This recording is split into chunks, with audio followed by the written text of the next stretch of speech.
प्रदीप जी, प्रदीप जी, आपके सामने में देख रहा था इंजीनियर लगा है, इंजीनियरिंग आपने की हाँ है। जी सर। तो कहाँ पुल वुल बनाते, सड़कें वड़के बनाते, कुछ माल खाते, कहाँ प्रधान बनने चले गए आप? तो जब आप अब प्रधान बने हैं तो आपसे भी चलिए मैं दो तीन चीजें पूछता हूँ, क्योंकि इंजीनियर हैं तो आपके सामने चुनौती शायद ज्यादा है। एक तो ये कि आप एक इंजीनियर होने के बाद भी प्रधान बनकर कार्य कर रहे हैं। क्या सोचा आपने, क्यों आपने इंजीनियरिंग के बाद बाहर नहीं निकले, कहीं बाहर नहीं गए? सर मैंने बीटेक एमबीए ने एमटेक किया है ग्रेटर नोएडा से, और जब मैं वहाँ के गांव, वहाँ का क्षेत्र देखता था तो मुझे अपने गांव में आता था तो बड़ी गिल्ट फील होता था, मेरा गांव भी ऐसा होना चाहिए। तो मेरा as a senior section engineer 2012 में रेलवे में सिलेक्शन हो गया था, बट मेरे को समाज सेवा और बिजनेस में जाना था। तो फिर मैंने जॉब ज्वाइन नहीं किया और मैं अपना बिजनेस भी करता हूँ। और मतलब रेल में नहीं बैठे आप, इस सामाजिक रेल में? हाँ जी, हाँ जी, राइट। चले, हाँ। तो फिर उसके बाद में मैंने सोचा कि भाई मेरे गांव का भी कुछ बदलाव होने चाहिए, क्योंकि जब जाते थे हम ग्रेटर नोएडा जाते थे तो मेरे गांव में इतना पानी पानी भरा रहता था। तो मेरे को एक दिन तो मेरे जूते ही खराब हो गए, तो मैं उस दिन मेरी ट्रेन छूट गई, मैं जा ही नहीं पाया कि वहां पे पानी भरा हुआ है। तो मैं 2013 में इधर शिफ्ट कर लिया गांव में। तो पापा जी को 2015 में चुनाव लड़ाया और जनरल सीट पे उनको मैंने जितवाया पापा जी को। फिर उसके बाद में 2021 में चुनाव हुआ तो मन भर चुका था, नहीं लड़ना था प्रधानी, क्योंकि एक बार लड़ लिया हो गया, काफी काम करा दिए थे। लेकिन लोगों ने, मेरे युवा साथियों ने बोला कि नहीं इस बार आपको लड़ना ही है, और जबरदस्ती मुझे चुनाव लड़ा दिया। और मैं 2021 से अभी तक प्रधान हूँ। तो मैंने अपने गाँव में सबसे पहले तो ग्राम सचिवालय पहले से बना हुआ था, बट उसका संचालन माननीय मुख्यमंत्री उत्तर प्रदेश सरकार के द्वारा और भारत सरकार के द्वारा गाइडलाइन है कि आपको सचिवालय संचालित करने ही पड़ेंगे, जहाँ पे सीएससी सेंटर, प्रधान को बैठने की जगह, सचिव को बैठने की जगह और लेखपाल को बैठने की जगह, आशा आंगनवाड़ी को वीकली वहाँ पर मीटिंग रहती है। किसी को भी कहीं पे भी शहर के चक्कर नहीं काटने, सारी सुविधाएं एक छत के नीचे वहाँ पर मुहैया हैं।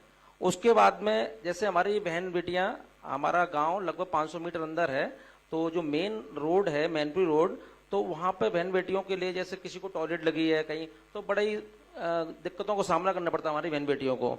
तो मैंने सबसे पहले वहाँ पे एक पिंक टॉयलेट बनवाया बहन बेटियों के लिए, जिससे उनकी सुविधाएं के लिए रहती है। अच्छा, शौचालय आते हैं, सरकार कहती है शौचालय? हाँ सर, शौचालय आते हैं। शौचालय की व्यवस्था है ठीक? हाँ बिल्कुल। पूरा हर घर जल की बात होती है जी, तो वो चल रहा है अभी? नहीं अभी घर जल के लिए अभी पूर्ण रूप से योजना पूरी नहीं हुई है। पाइप की फिटिंग हो गई है, अभी पानी नहीं आया है, लेकिन सरकार की गाइडलाइन है कि आने वाले 2 से 3 सालों में हर घर पानी आ जाएगा। लेकिन कार्य चल रहा है? हाँ, प्रोग्रेस पे है पानी का काम जी।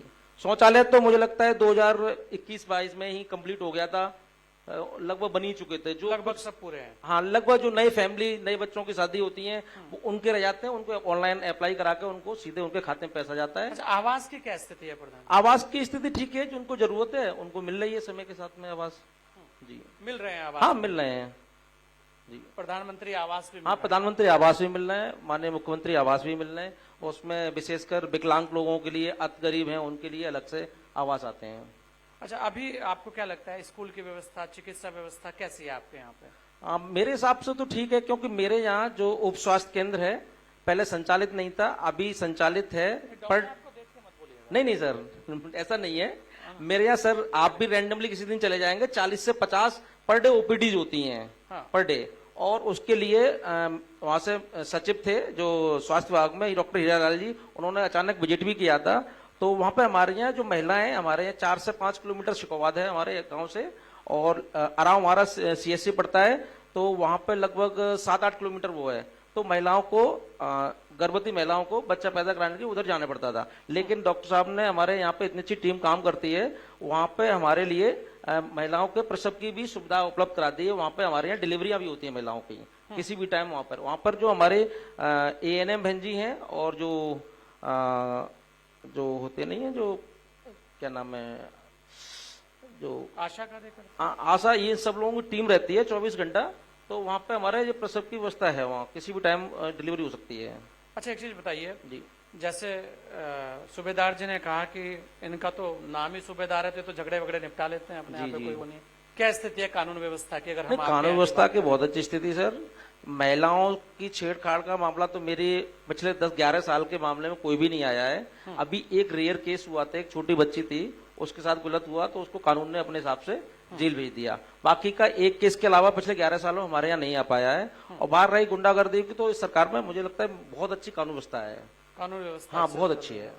वर्तमान में क्या लगता है कि सरकार से आपको क्या और चाहिए? सरकार से तो जो हमें ऑलमोस्ट मिल ही रहा है, जो ग्रामीण क्षेत्र में जो हमारे ग्राम पंचायतों के लिए जो बजट रहता है वो तो मिल ही रहा है। और ग्रामीण क्षेत्र में जो हम लोगों को मेन चीज जो दिक्कत है वो हमें लाइट का ज्यादा दिक्कत रहती है। बिजली की हाँ, समस्या बिजली थोड़ी की लगती है समस्या आपको? कभी कभी रहती है। कभी उसमें लाइट आ रही है, खराब हो जाती है, तो उसको सही करने के लिए जो हमारा डिपार्टमेंट है वो सही से काम नहीं करता है। तो मेरा अगला जो टारगेट है, मैं प्रधान तो नहीं लड़ूंगा, लेकिन जो भी लड़ेंगे तो मेरा हमारा यही है कि सजेशन लेंगे तो मैं अपनी ग्राम पंचायत को ग्रीन ग्राम पंचायत बनाऊंगा, पूरी ग्राम पंचायत को सोलर पर लेकर आऊंगा मैं। नहीं तो अब की बार प्रधानी छोड़ रहे हैं आप? हाँ जी, मतलब मैं नहीं लड़ेंगे? लड़ूंगा प्रधानी। नहीं मतलब छक गए या नहीं, बस कर लिया जो इच्छा करना खत्म था। हाँ, जितना करना था कर चुके। हाँ। जी। गाली खाने से थोड़ा सा नहीं सर, डर ऐसा लग कुछ रहा नहीं है। सर ने, हमारे प्रधान जी ने बोला कि जब फूल की माला पड़ेंगी तो गालियां भी हम ही को पड़ेंगी। तो मतलब अब आगे नहीं लड़ना? नहीं, आगे नहीं तो लड़ना। ग्रीन सोलर ऊर्जा को लेकर आपने बात की, तो ग्रामीणों में अब जागरूकता है? हाँ, सोलर जागरूकता को है। लेकर? कुछ लोगों ने लगवाए भी हैं अपने फंड से। हाँ। और आने वाले टाइम में और भी लगाने लोगों को हम लोग मोटिवेट करते हैं कि ज्यादा से ज्यादा लगाएं सोलर। अच्छा, पानी के लिए जो वर्षा का जल है उसके लिए क्या व्यवस्थाएं आप कर रहे हैं? सर, उसके लिए हमने रेन वाटर हार्वेस्ट जैसी, अभी तो जो सरकारी संस्थान है, चाहे स्कूल हो, चाहे हमारा उप स्वास्थ्य केंद्र हो, चाहे सचिवालय, अभी उस पर हमने रेन वाटर हार्वेस्ट का लगाया है। हाँ। फिर उसके बाद हमने उससे पहले पिछले 3 साल से हमारे यहाँ तालाब थे तो उसकी सिल्ट की सफाई की हमने। सिल्ट की सफाई करने से लगभग 14 से 15 फीट पानी हमारा ऊपर आया है और पानी प्रॉपर एब्जॉर्ब हो रहा है। हमारी वाटर लेवल काफी ऊपर आई है। जी। मतलब पानी की व्यवस्था अब सही चल रही है? हाँ, ठीक है।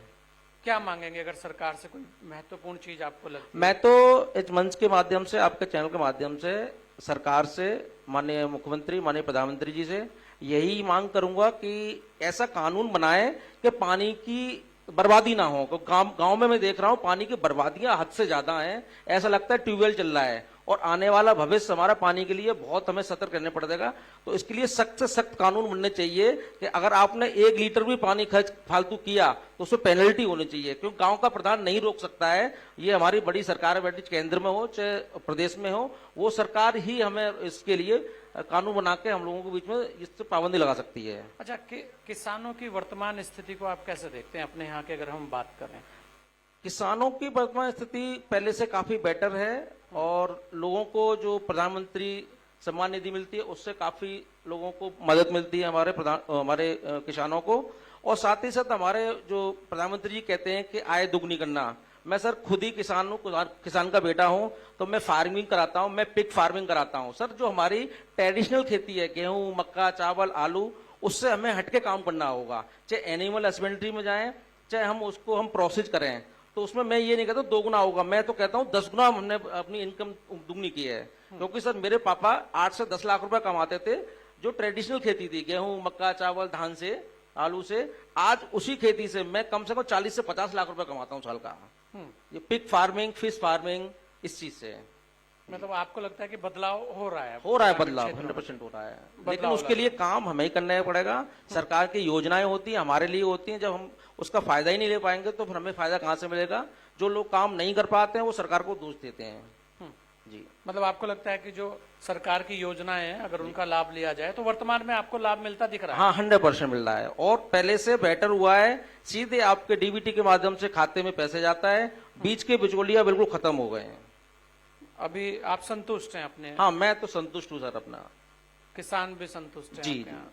खेती किस चीज की हो रही है खेती अभी ज्यादा आपके यहाँ पे अभी अगर मैं देखूं? गेहूं होता है, चावल होता है, धान होता है और आलू होता है।